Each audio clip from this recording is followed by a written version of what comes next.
Hey there, my people. Welcome to my favoriteest vampire movie ever made, and that's the 1931 classic, Dracula, starring my vampire jam, Bela Lugosi, peeps. Alrighty. My people, this movie is more cheesy than scary, which probably lends to it being one of my all-time favorites. And the special effects amount to a fake bat on a string. And I'm not kidding, so don't get your hopes up. But come on, peeps, it's dark and shadowy gothic. And Count Dracula is suave, sinister with that stare of his, and he is over the top acting. He is super dramatic in his performance. And that, my people, is why this movie has become a cinematic gem that has more than withstood the test of time. So here's the setup. Dracula wants to leave Transylvania and move to England. Because look, brother man has been there for centuries, it's gotten old, there's only so many villages he can bite in the neck, okay?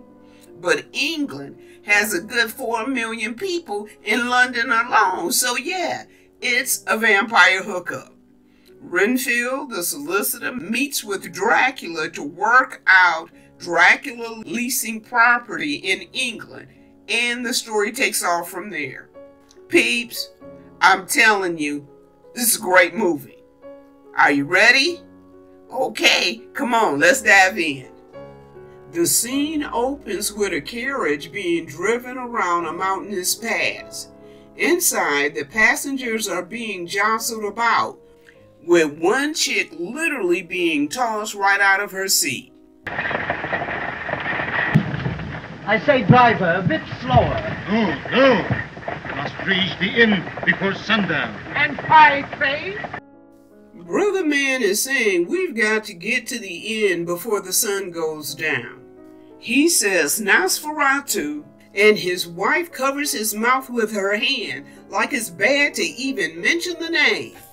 Peeps, I know what that wife is feeling. If you want to watch something that will scare you into sleeping with the lights on for the rest of this year, check out the 1922 silent film version of Nosferatu. Or, I guess, if you don't want to watch a silent version, I hear a remake is coming out the end of this year. So the guy is saying that this is the night of evil. I don't know what that means. Does it mean it's a full moon, all the bad stuff come out? I don't know. But he's saying that's tonight. And we've got to get to the inn before it gets dark. Next we see the inn. One woman is praying, another woman is looking out the window, probably for the coach. And it looks like there's a priest blessing the place with sprigs of wolfbane. In this story, it's protection against vampires. You can even see the little baby has a sprig of the stuff in his little hands. The coach is approaching and people are running out to meet it, happy and smiling. The guy driving the coach has the team of horses running, and they stop right next to the inn. The people in the coach get out while two men are handing down their bags. The dapper-looking guy, Renfield, tells the guys to leave his bag because he's going on to Borgo Pass. This is a Hungarian village, and the guys are speaking to one another in their language. Renfield says, no, please put that back up there. Meanwhile, the driver's talking to the innkeeper, and the innkeeper's eyes get huge when the driver tells him where Renfield wants to go. The innkeeper steps over to Renfield and says, the driver, he is afraid. It's the evil night. He wants me to ask if you can wait and go on up after sunrise. Because you know, peeps with vampires, when that sun rises back up, they have to get back in that coffin. And so the driver, he doesn't want to go any further because he's got to get to Borgo Pass and back home before it gets dark. Peeps, the sun is starting to go down. And apparently Brother Man Driver is doing his calculations and it's going to be tight. Him getting back there before the sun sets. Well, I'm sorry, but there's a carriage meeting me at Borgo Pass at midnight. Borgo Pass? Yes. Whose carriage? Count Dracula's. Count Dracula's? Yes. Okay, you know what? This dude's face looked tore up. Like something's bad wrong tore up. The first thing I'd be thinking is, okay, who's this Dracula dude? And what am I getting myself into? But that's not Renfield. Brother Man is looking to score big facilitating this lease deal with a guy who's a count. Count is a title of nobility, so Renfield likely doesn't see Dracula as a poor peasant, rather as a solicitor, which is a term for a lawyer. This is the very type of man Renfield would want as a client on this lease deal, but also working for Count Dracula on any other legal matter or works he'd need. So I'm sure Renfield sees himself as having a leg up on solicitors back in England. And this could be why Renfield isn't picking up any signals from the innkeeper. The innkeeper says, "Castle Dracula?" Renfield says, "Yes, that's where I'm going." "To the castle?" the innkeeper says again. "Yes," Renfield replies. "No," the innkeeper says, "you mustn't go there. We people of the mountain believe there are vampires at the castle. They take the form of wolves and bats. They leave their coffins at night and they feed on the blood of the living." Renfield says, "But that's all superstition." "Why, I can't understand," but the innkeeper interrupts him. "Look, the sun. When it's gone, Dracula leaves his coffin. Come, we must go indoors." Renfield says to the innkeeper, "What I'm trying to say is that I'm not afraid. I've explained to the driver that it's a matter of business with me. I've got to go," he says. Renfield looks at the silent little group and then he says, "Well, good night," and he turns to leave. He's climbing into the coach when the innkeeper's wife stops him. "Wait," she says, approaching. "If you must go, wear this for your mother's sake." And she places it around his neck. Even though Brother Man Renfield is a stoop, okay, because he's playing this off and blowing all this off, I think it's nice that he's indulging the innkeeper's wife. And so we see the carriage pulling off and driving away. So we see Castle Dracula sitting atop a high craggy hilltop in the Carpathian Mountains. By its location, the castle is ominous and isolated, as well as difficult to reach. So we can see why the townspeople don't want to be out after dark. Look, peeps, it's difficult, if not impossible, for the townspeople to gather up and mount an attack. Dracula would see them coming a mile away.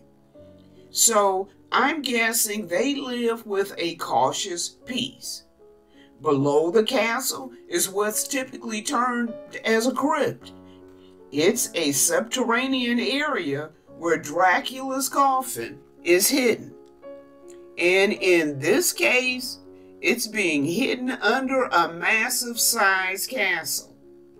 Peeps, it's a giant maze of dark and winding passages that itself serves as a deterrent to anyone who might get inside the castle.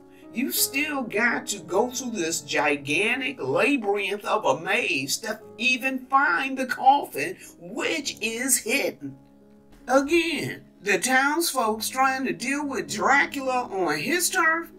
That's literally an impossible feat, even with you knowing this dude sleeps during the day. Just envision, peeps, mounting a group of folk at the crack of dawn. Even if you dare to get up this hilltop into the place, with it being extremely difficult to do, let's say you do it, you still got to get into this giant castle. Figure out how to get access to the crypt, which I would assume might be like a hidden area that you have to know that here's the door to get down to the crypt.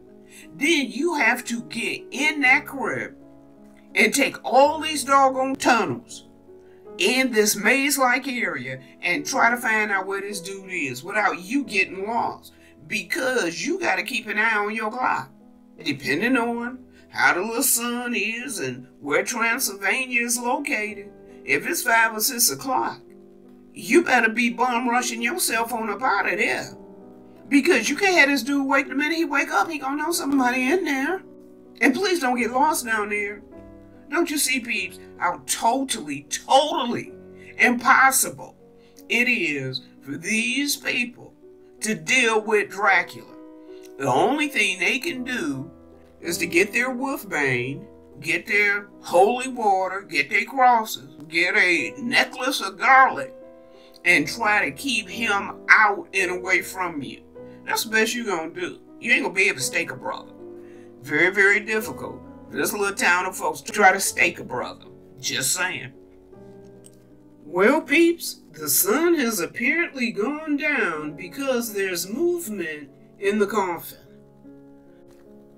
Yep, that's his creepy hand.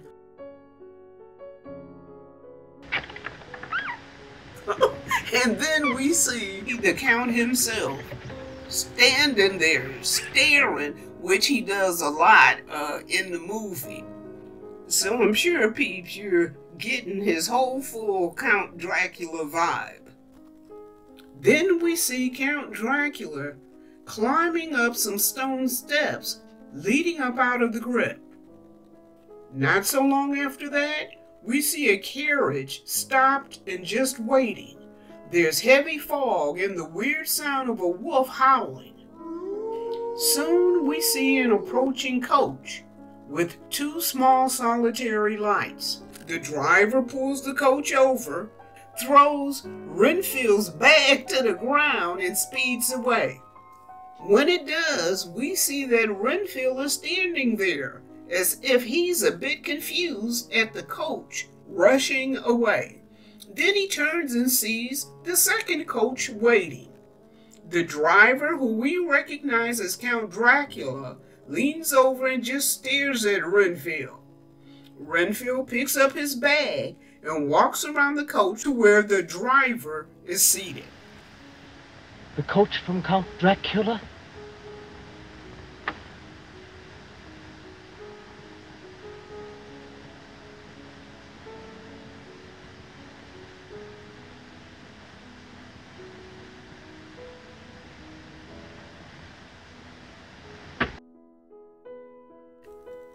Now you can tell Renfield is feeling a little hinky about this, but not enough to back out.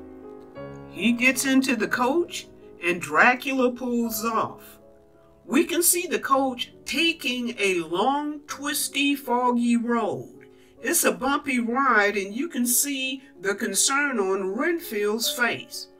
Renfield leans out the coach and calls out, "Hey, driver!" Then he sees this.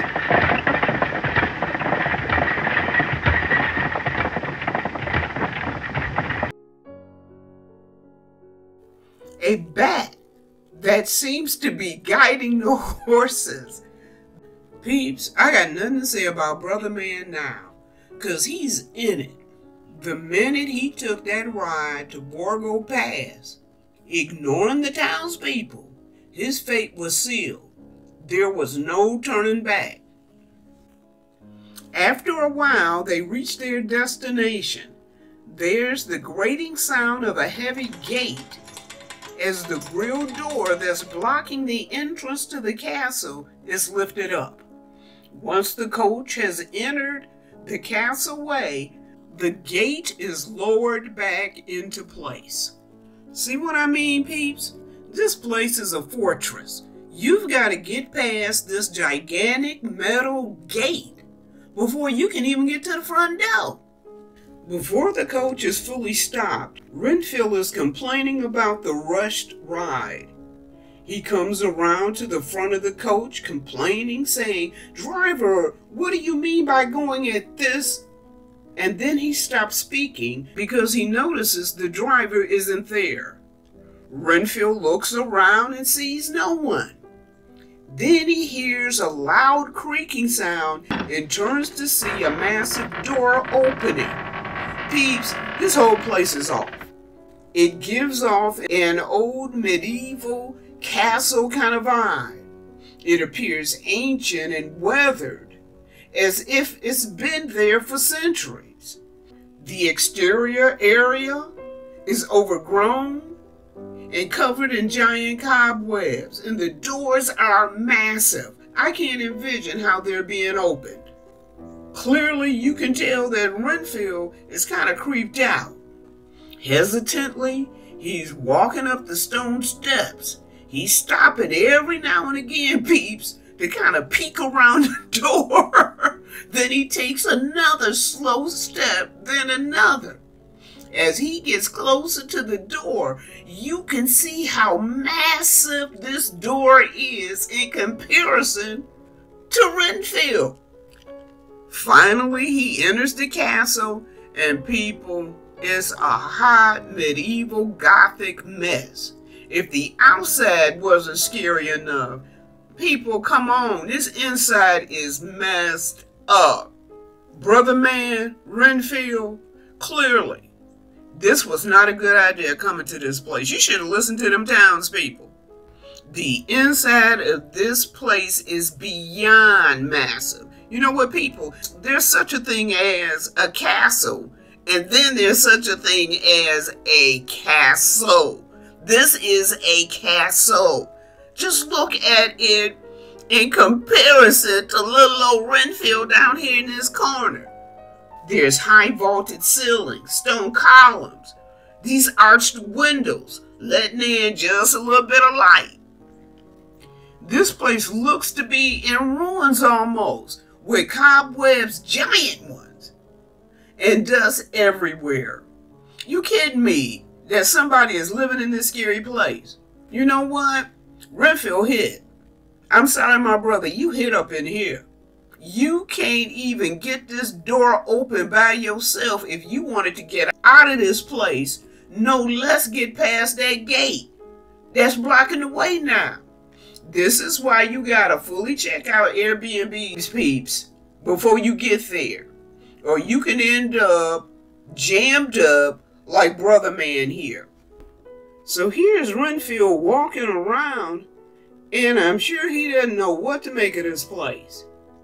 As he's walking, he's looking, and we can see a figure coming silently down the stairs, carrying a candelabra. Renfield's back is to the stairs, and he doesn't see the Count. Then Renfield turns and is startled. The pair stare at one another for a moment. I am Dracula. Oh, it's really good to see you. Peeps, did you just catch Renfield breathing a sigh of relief? He was probably getting really creeped out. So this is the Count, he's likely saying to himself. He isn't too scary. Renfield says, I don't know what happened to the driver and my luggage. And with all of this, he says, stretching out his arms and motioning to the wreck of a castle he's in, I thought I was in the wrong place. Brother man, you don't know how right you are. Dracula says, I bid you welcome. And that's my Dracula impersonation. And that's pretty much all I got for you peeps. The Dracula turns, still smiling, and heads back up the stairs. Renfield watches for a few seconds, then he slowly starts to follow. As they're climbing the stairs, there's the howl of a wolf, and Renfield stops in his tracks. Dracula turns and says quite the iconic line for this story, and that's,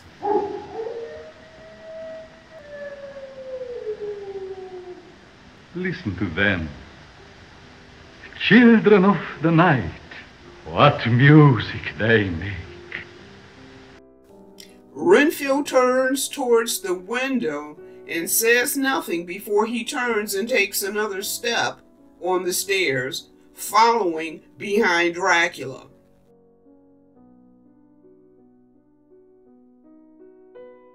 Okay, did you catch that, peeps? Because it looks like Renfield did, and it stopped him cold. Dracula just walked right through there, and the cobwebs are still intact. Dracula is just walking up the stairs while Renfield is just standing there looking.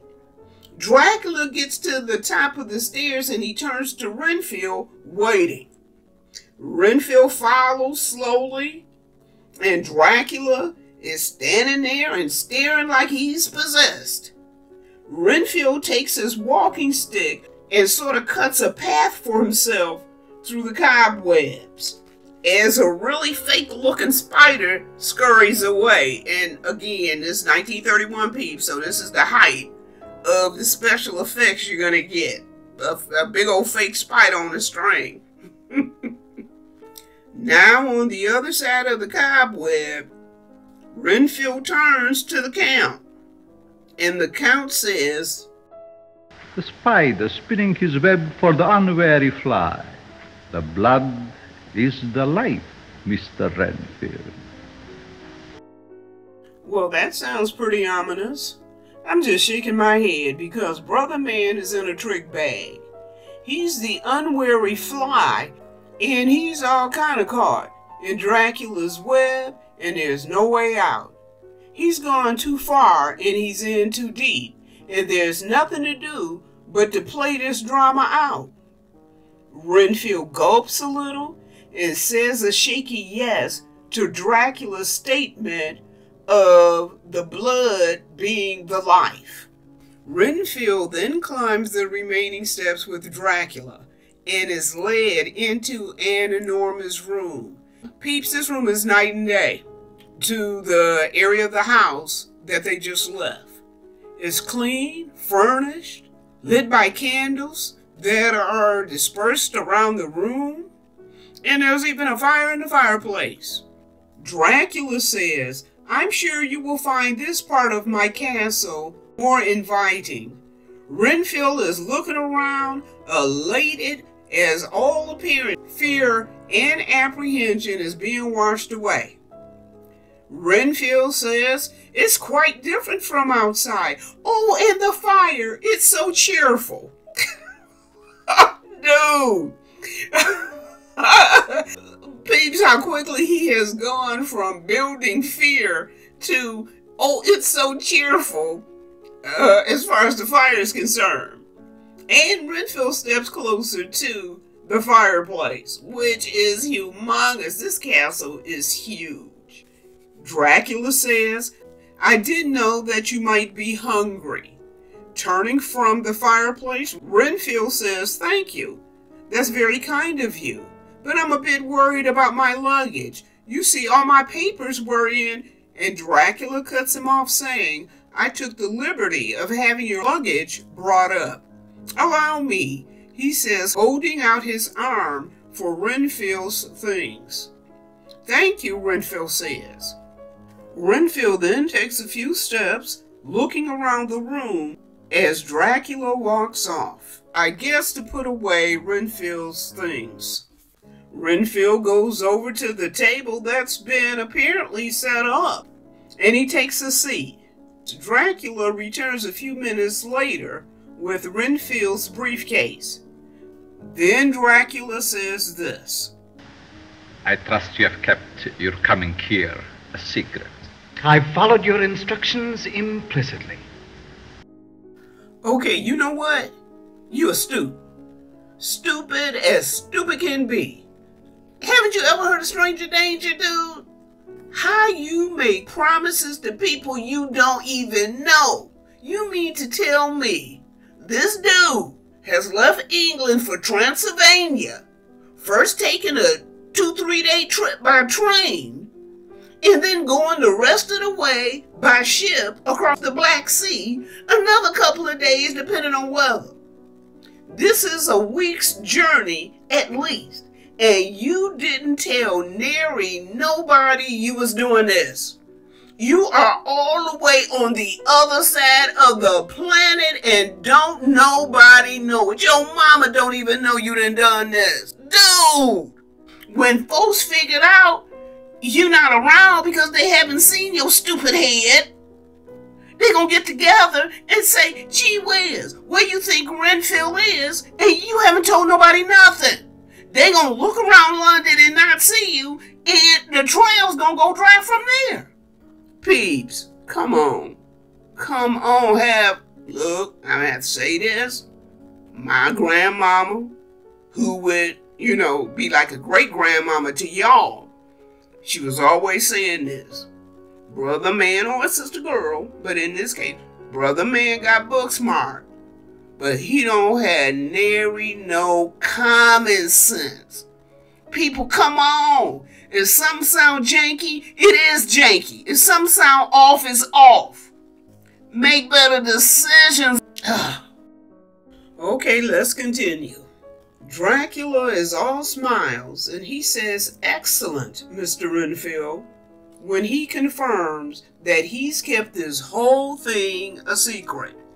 Then Dracula goes on to say, and now if you're not too fatigued, I would like to discuss the lease on Carfax Abbey. Oh yes, Renfield says, smiling wide as he opens his briefcase.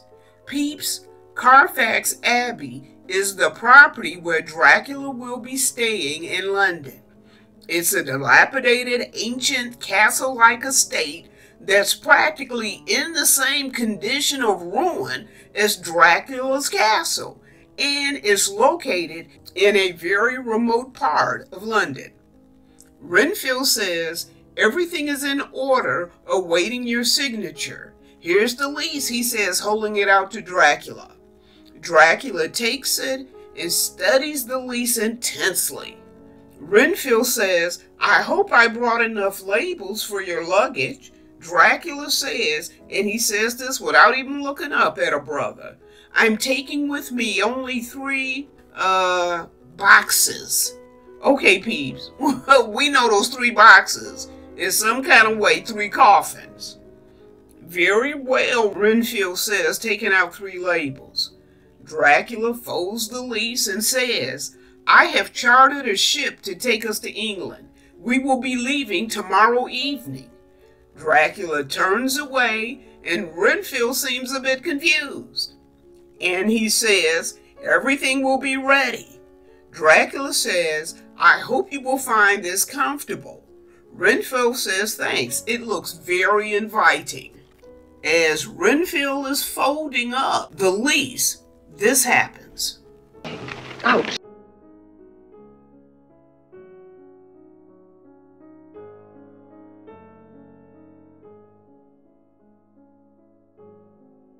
Oh, it's nothing serious, just a small cut from that paperclip.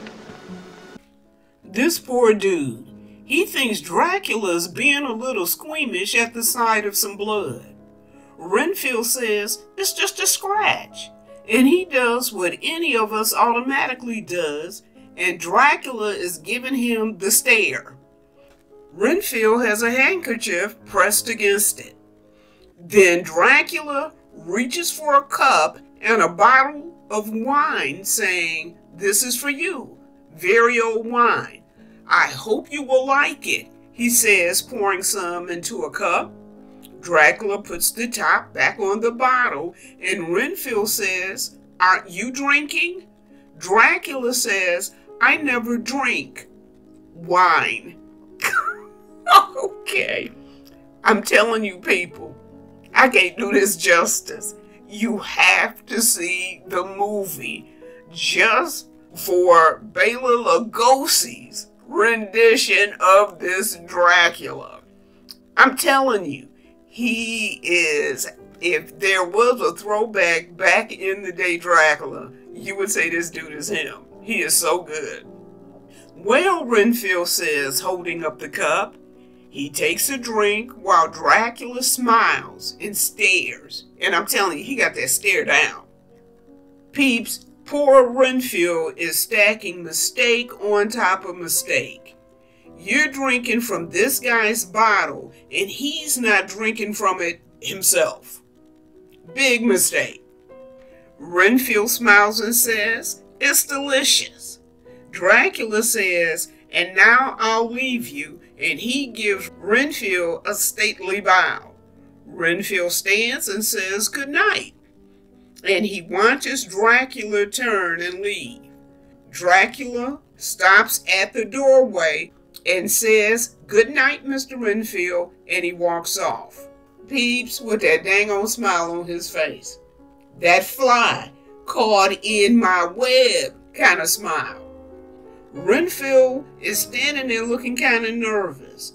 He slowly sits, his expression having not changed. He's sitting there a few moments when you can tell he starts not to feel okay. He gets up and goes over to the glass doors, opening them wide like he needs air. While he's standing there, a bat shows up, flapping its wing, and it all but chases Renfield back into the room. Then Renfield passes out on the floor.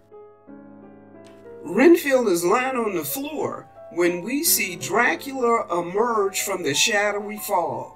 He looks down, and there's his fly, caught in his web. Dracula moves almost stealthily towards Renfield, and Peeps look at his hands. Bela Lugosi is totally expressive without saying a word. He says everything powerfully through body language. Pay attention to this throughout the movie. His eyes staring, that smile that's sinister, almost evil, and those hands when it's coming for you. And Bela isn't saying a word. Stepping closer to Renfield, Dracula leans and gives Renfield the big bite, which you don't see. I don't think you actually see him bite anybody in this movie, which I think adds to the scariness and the dread. The very next scene is that of the ship Dracula chartered to take them to England. If you'll remember, it's a cargo ship, not a passenger ship. Dracula did this strategically and on purpose, Peeps. The only people on a cargo ship would be the captain and his crew. However, a passenger ship could easily have upwards of a few hundred to 1,000 or 2,000 passengers on board. Dracula couldn't risk having passengers disappearing because he was biting them. This would entail too high a risk of exposure. But a cargo ship, this would definitely work to his advantage. Sleeping during the day in his coffin box in the cargo area, and then prowling around at night where he could bite a sailor and toss his body overboard. A missing sailor wouldn't cause nearly the problem or hysteria missing everyday passengers would. Why? Because typically these guys didn't have a family, a wife, somebody that would cause a problem if they disappeared. The authorities wouldn't mount an investigation over a missing sailor named Boris, but they would for Dr. Professor or Attorney Wellington. We see that the Vesta is having a time of it. They're crossing the Black Sea, which is no picnic, regardless of the time of year you try to sail it. The Black Sea is known for its sudden and severe storms, powerful winds, torrential type rains, and thick fog. There's giant waves and swells that can flood or overturn a ship, or both. And on this particular night, it's as if the fates know what devilish cargo is really being transported to England, and they're trying with everything they got to stop it.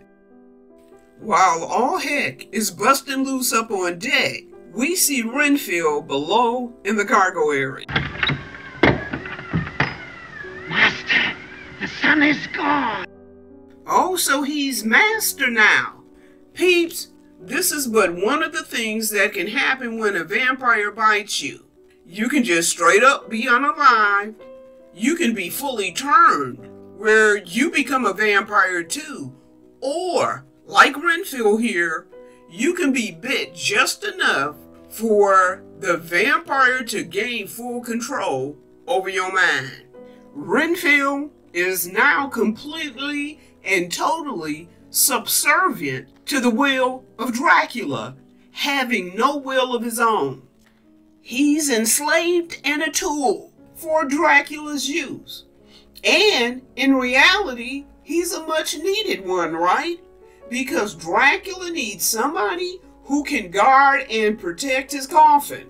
Someone with no will of their own, so he'll literally do whatever he's told to do, existing now, only to happily do the bidding of his master. Peeps, I thought Renfield was astute before, but now he's a bit astute, and it only remains to be seen how this dude gonna start acting now. Slowly we can see Dracula's creepy hand come out of the side of the coffin box. The lid is lifted higher and higher until Dracula is completely out and standing on the floor beside the box. Renfield is in a kneeling position, and he says to Dracula, "You will keep your promise when we get to London, won't you, master? You will see that I get lives, not human lives, but small ones with blood in them. I'll be loyal to you, master," he says. "I'll be loyal." And there's that Dracula stare. Dracula doesn't say anything to Brother Man. He just turns around and walks away without a word or so much as a backwards glance. Up on deck, the crew is fighting the raging storm, trying to maintain control of the ship. We see Dracula there, watching the scene before him. The men work and struggle, fighting with everything they have while the ship is being buffeted like a toy on a wavy beach. This scene opens on what looks like a pier. Apparently the ship has arrived at its destination, however, with a gruesome sight on board. The captain is found unalived and tied to the ship's wheel, and the crew is also discovered unalived as well. There's the voices of men speaking in the background, with one saying, "It's a gruesome tragedy, just gruesome," while in the ship's cargo area, "We're here. You can't hear what I'm saying, but we're here. We're safe." Renfield puts the key in the lock, and he looks up, hearing the voices of men above him speaking. One voice says they must have come through a horrific storm, because all they see around them is wreckage and debris. And then the men hear a noise. "What's that?" one asks. "Quiet," another man says. "It's coming from the hatchway." Peeps, a hatchway is how you access the cargo area or any other area below deck of a ship. There's a hatch cover that you simply lift off to reveal a set of stairs. One of the men lifts off the hatch cover only to reveal Why, he's mad. Look at his eyes. Why, the man's gone crazy. what a difference a few ill-spent weeks can make of one's life. From being a doing well for himself solicitor to becoming a mad and crazy vampire servant. Brother Man's whole life is as shipwrecked as the boat he's on. Newspapers herald the awful story of the Vesta. It drifted into Whitby Harbor with its crew of now corpses. The newspaper article speaks of one sole survivor, a raving maniac. His craving to devour ants, flies, and other small living things to obtain their blood is a puzzlement to scientists. At present, Brother Man Renfield is under observation in Dr. Seward's sanitarium near London. Peeps, why is Brother Man eating insects? I believe it's because he hasn't been bit enough to turn, but simply bit just enough in order for Dracula to exact complete and total control over him. People, Renfield does not need the blood of spiders or flies or small insects in order for him to survive. Dracula needs human blood to survive. Renfield doesn't need human blood, animal blood, or insect blood to survive. His mind is just so caught up in Dracula's overpowering, overarching, overwhelming control that he's exhibiting behavior. Okay, it's not a need per se, but it is behavior because of this awesomely awful influence Dracula has over him in his life. Peeps, there's a movie, but you know what? It's vampires out there, and I'm not talking about people go around biting you on your neck. I'm not talking about those kind of vampires. I'm talking about people who will suck you dry and leave you empty like a carcass on the street. Okay, I'm digressing a bit, so let's continue. Next, we see that Dracula is out and about the streets of London. Peeps, I dare say this is actually what Dracula wanted and could not experience in his homeland of Transylvania. And that, peeps, is anonymity. His being able to walk the streets and nobody knowing who and, more importantly, what he is. Okay, peeps. This metal thing around this dude's neck, this has been driving me crazy. It seemed like he wears it all of the time, so it must be something super important. So I did a little research, and here's a possible explanation. Perhaps this metal he's wearing is a sign of nobility that reflects his aristocratic background. And that seems kind of plausible. I know in real life back in that day, men often wore medals as a sign of nobility or high social standing, as well as wearing crests to represent their family heritage. So there you have it. Inside, it looks like a packed theater, as all attention is locked on the stage. Dracula is standing just off the lobby when he's approached by an usher. She takes his ticket and looks at it. Then she hands the ticket back and turns, leading Dracula through the auditorium to a set of stairs. They go up the stairs to the box seat area. Dracula is hanging up his cloak and hat when we see Dr. Seward leaving the box. He's there with his daughter Mina, Mina's best friend Lucy, and Jonathan Harker, who's Seward's colleague and Mina's fiance. When Seward steps outside the box, Dracula says, "Pardon me, are you the Dr. Seward whose sanitarium is at Whitby?" Seward says, "Why, yes." Dracula says, I'm Count Dracula. I have just leased Carfax Abbey. I understand it adjoins your grounds. Why, yes, it does. Seward says, "I'm very happy to make your acquaintance," and then he goes about making introductions amongst the group. Seward goes on to say, "Count Dracula has just taken Carfax Abbey." Lucy says, "Oh, it'll be a relief to see life in those old dismal windows." Seward excuses himself to make a phone call, and the group continues talking. Lucy says, "The Abbey always reminds me of that old toast about lofty timbers. The walls around are bare, echoing to our laughter, as though the dead was there." Harper says, That's a nice little medley. Lucy says there's more, even nicer. Pass a cup to the dead already, a glass to the next to die. Mina says to Lucy, look, never mind the rest of this, and I'm kind of paraphrasing that. Then Dracula says, To die, to be really dead, that must be glorious. Mina gasps and says, why, Count Dracula!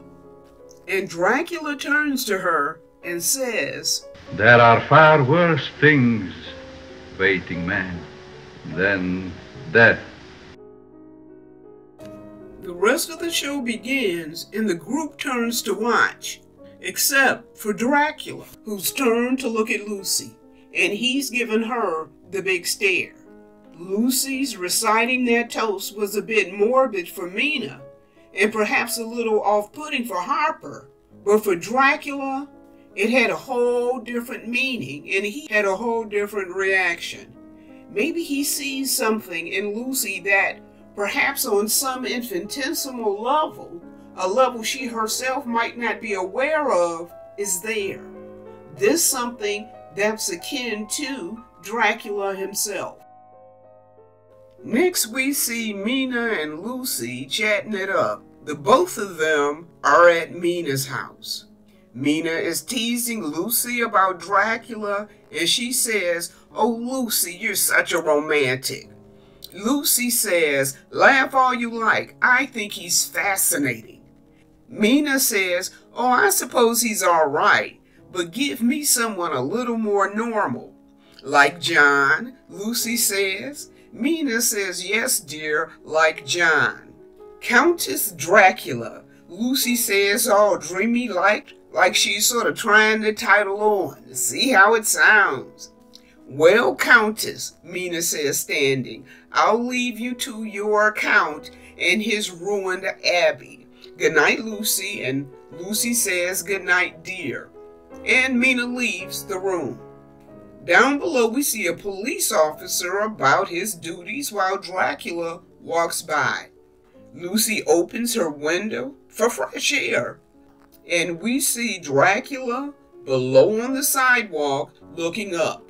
Lucy gets into bed and dozes off to sleep as a bat is flying just outside the window. The bat enters the room, and the next thing we see is the materialized Dracula, staring menacingly at the sleeping Lucy.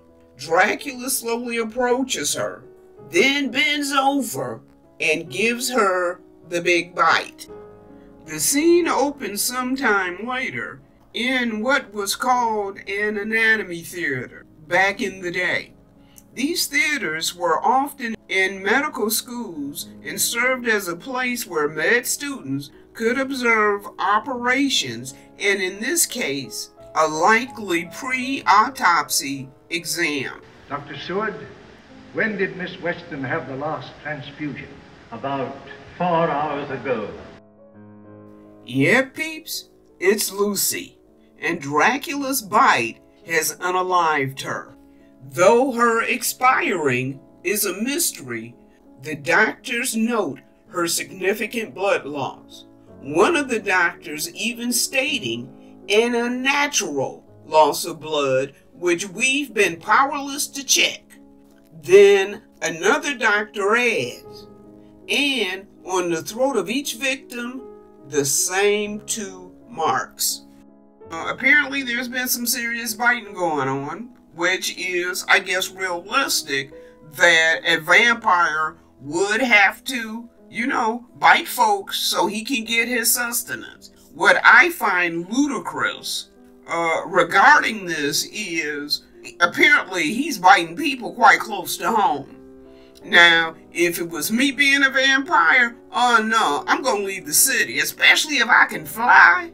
I'm leaving the city and bite somebody that's not in the same neighborhood with me.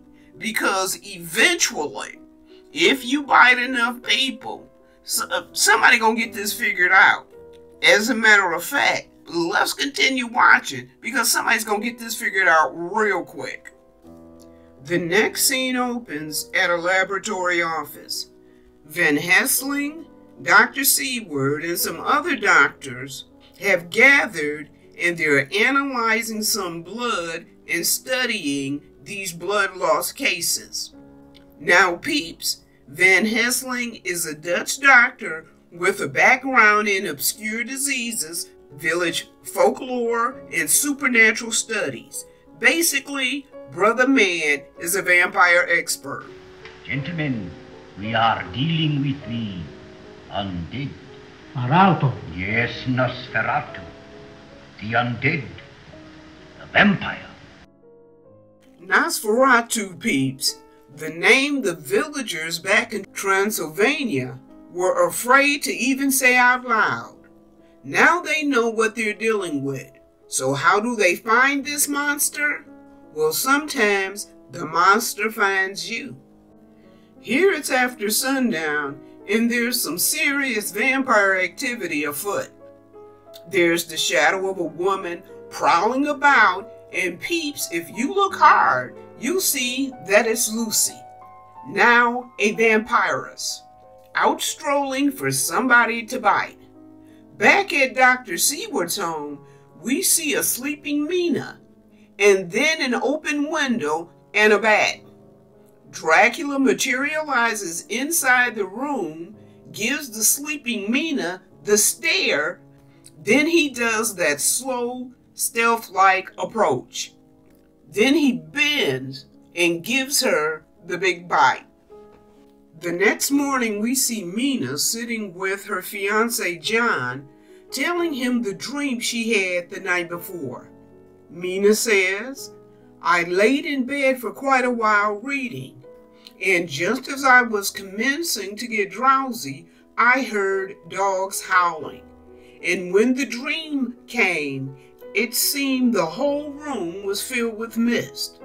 Now Seward and Van Helsing are coming down the stairs, and when Van Helsing hears her speaking, he puts out his hand to stop her dead, and they're both standing on the stairs listening now.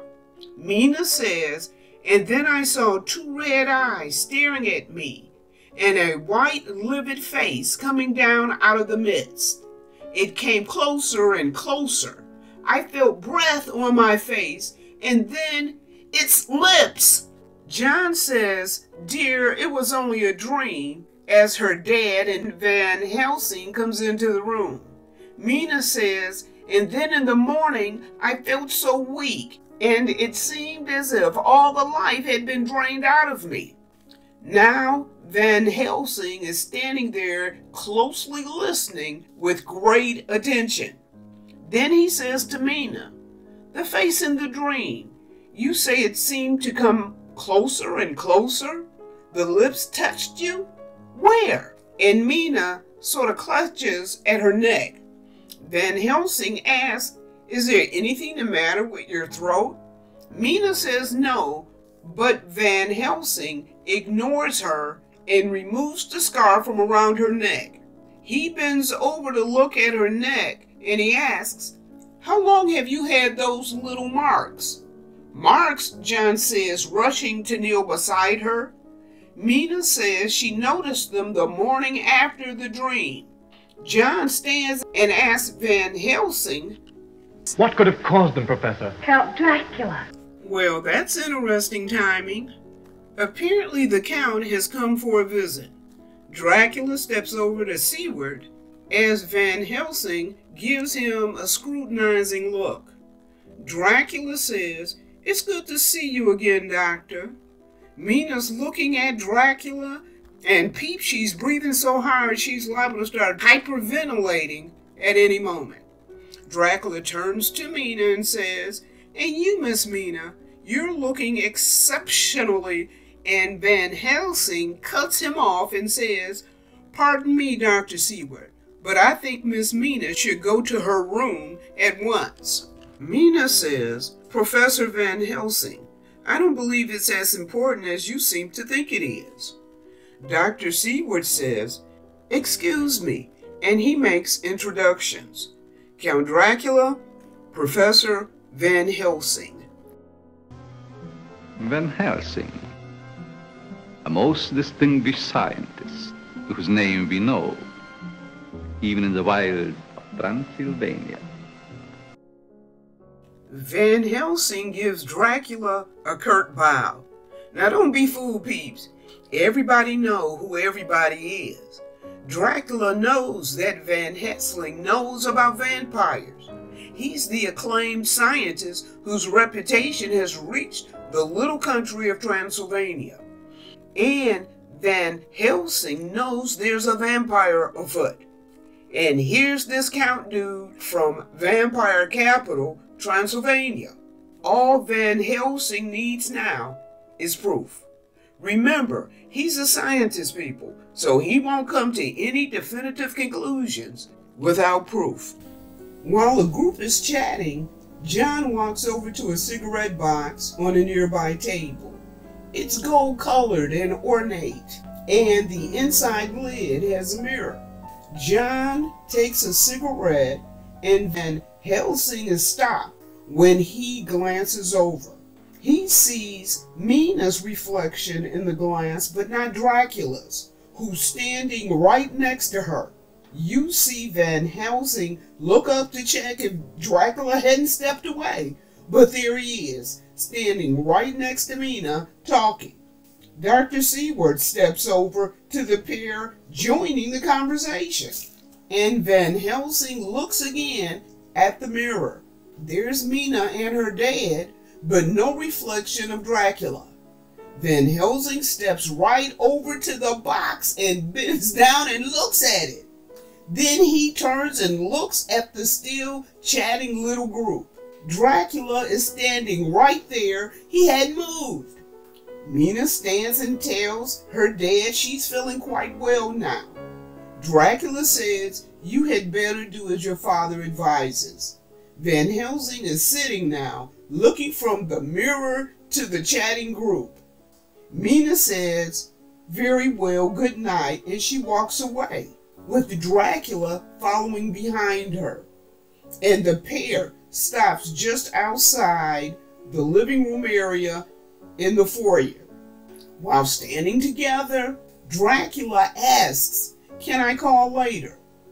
What do what, peeps? This expression doesn't mean, "Can I call you on the telephone later? Can I call you on the cell phone later?" Peeps, back in the day, it meant, "Can I call on you? Can I come by later?" And he adds that he wants to inquire how she's feeling. "Why, yes," she says. "Thank you." What the what? Peeps, this is messed up on all kind of levels. How is this chick who has a fiance who is in the other room got some other dude coming to call? How her fiance is just gonna stand in the living room and not be the one walking her out, walking her to the stairs, holding her hand, you know, maybe sneaking a little kiss on the cheek. How is he still standing in this other room and his fiance is on the outside in the foyer with another dude? Look, I don't care if he was getting ready to follow her and for some reason Van Helsing stopped him. Look, you ain't gonna stop me from trailing behind my woman and this dude. But there he stood. And you know what? I'm not trying to dog a brother out, but what you wearing, dude? Those knickerbockers? You wore knickerbockers to your girl's home in the evening instead of a pair of dress pants. Okay, look at all three guys. Dracula, who's straight up debonair in his tux. Van Helsing and your girlfriend's daddy, they're wearing regular pair of pants. Look, I ain't trying to dog out your little knickerbockers. You probably think you all kind of flash and all kind of fly because guys wore them back in the day. But they're sort of like sports clothes. You wear them to sports meets and sports matches.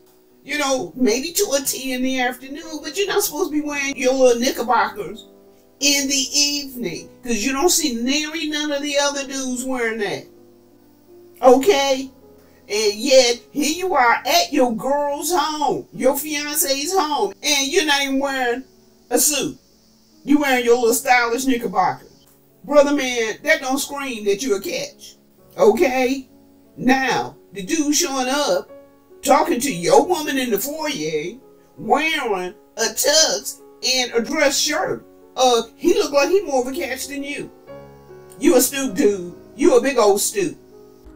After Mina's gone upstairs, Dracula turns and says, "I'm sorry, Doctor. My visit was so ill-timed."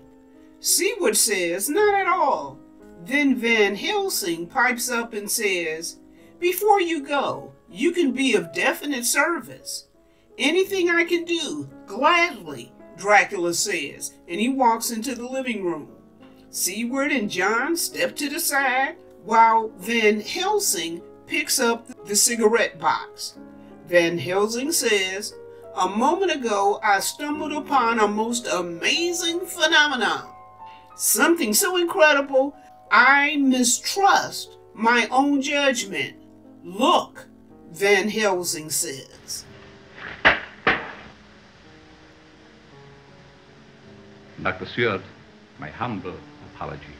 I dislike mirrors. Van Helsing will explain. Dang! If looks could unalive you. Peeps, play this scene back and check out Dracula's facial expression. From blatant fiery rage to a controlled annoyance, all in the blink of an eye. By the time he turns to face Seward, he's all composed. He even has a slight apologetic smile on his face. After his apology to Seward, he turns facing Van Helsing, and there it is, peeps. You're done. You are done for. That's what Dracula's stare is saying to Van Helsing. Because Dracula knows that Van Helsing knows he's a vampire and he can't allow him to live. Now it's on like Donkey Kong, peeps. It is straight up on now. Dracula gives Van Helsing another cutting look, then he turns, leaving. Seward says, "What on earth caused that?" John says, "Did you see the look on his face? Like a wild animal." "Wild animal?" Seward says, "Rather like a madman." John rushes over to the open doors and he says, "What's that running across the lawn?" He turns and says, "It looks like a huge dog." "Or a wolf?" Van Helsing suggests.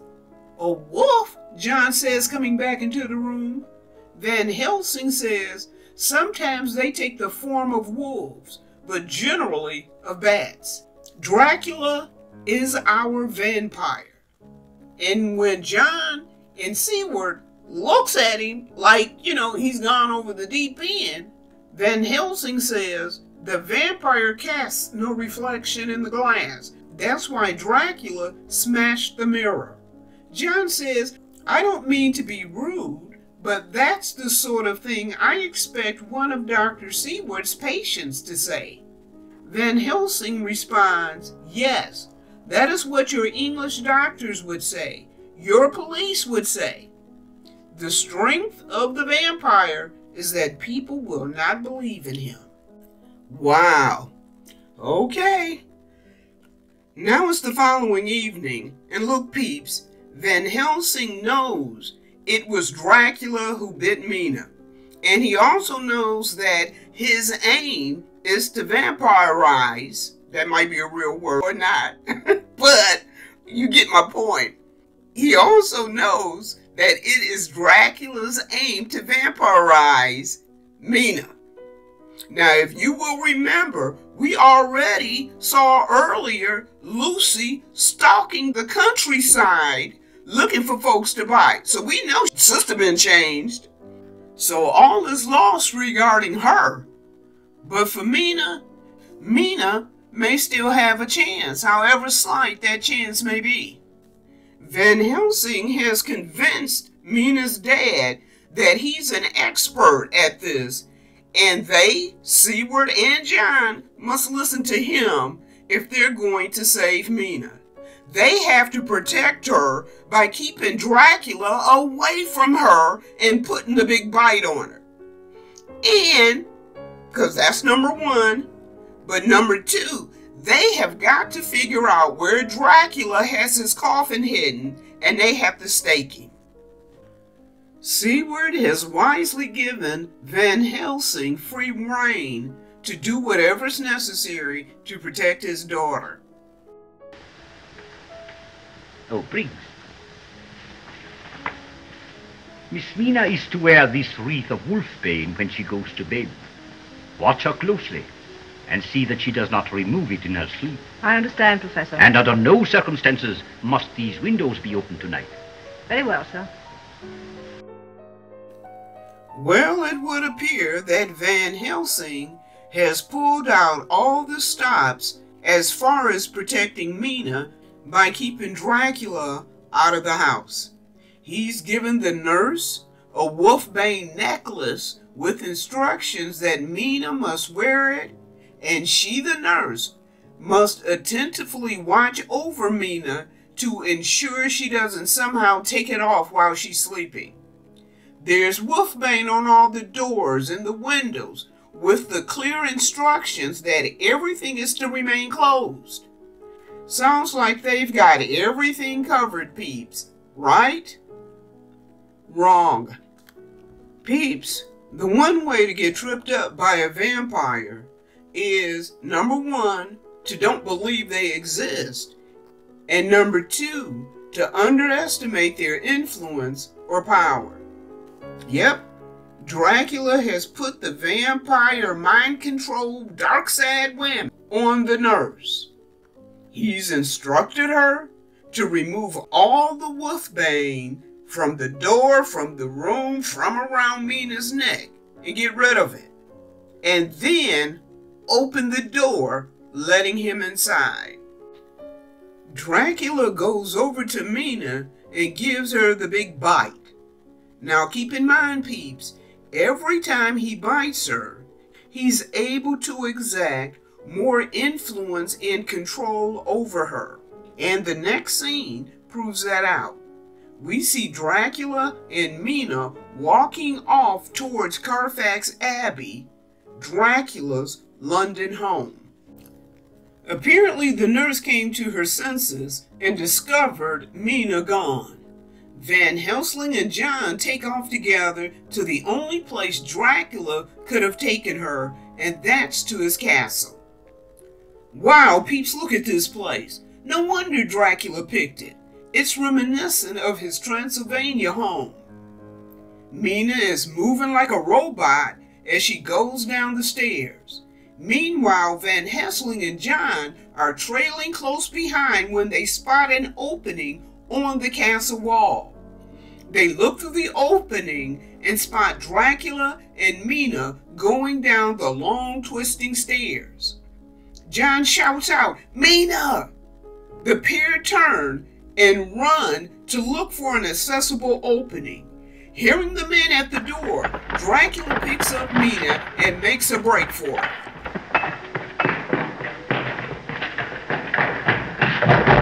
Mina! Mina! Peeps, I have to hand it to Brother Man John.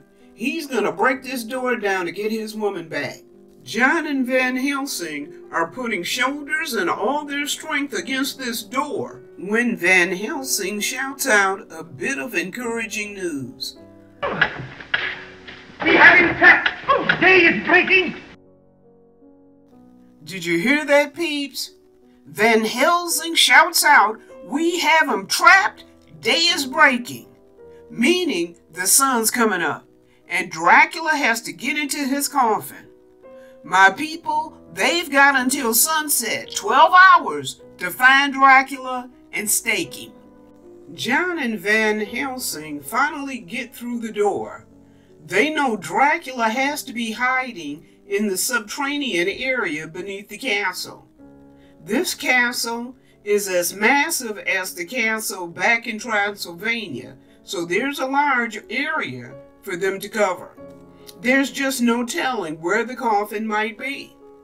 The pair split up, with John just shouting out Mina, Mina, Mina over again and again and again. There's no telling how long they've been searching when Van Helsing turns, stumbling across two coffins. Van Helsing yells out, "Parker!" John rushes over as Van Helsing lifts the lid. Well, there you have it, peeps. Dracula, all laid out, hiding from the sun. Van Helsing shuts the lid. Then the both of them just stand there looking at the second coffin. I'm sure they're both thinking Mina, neither one wanting to confirm this. Van Helsing says, "Get me a piece of stone, anything to help me drive the stake through their hearts."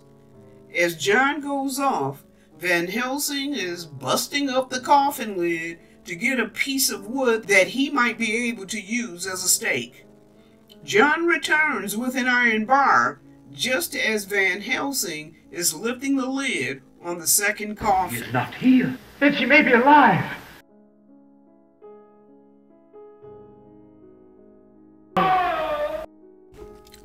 Well, by the sounds of that, Van Helsing has put an end to Dracula and his vampire reign.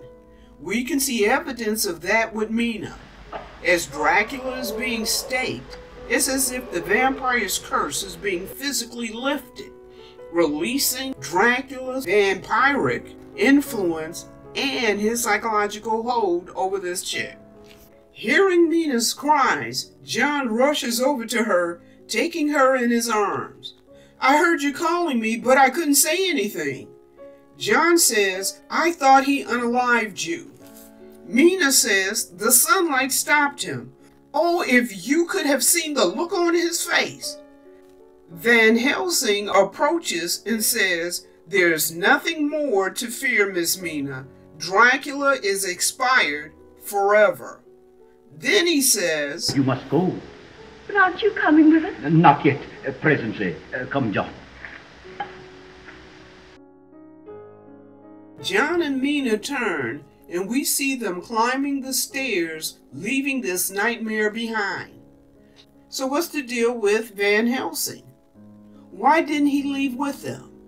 Because, peeps, his work isn't finished. Sure, Dracula's staked and gone forever, but that's not the end of it. Not yet. Remember that second coffin?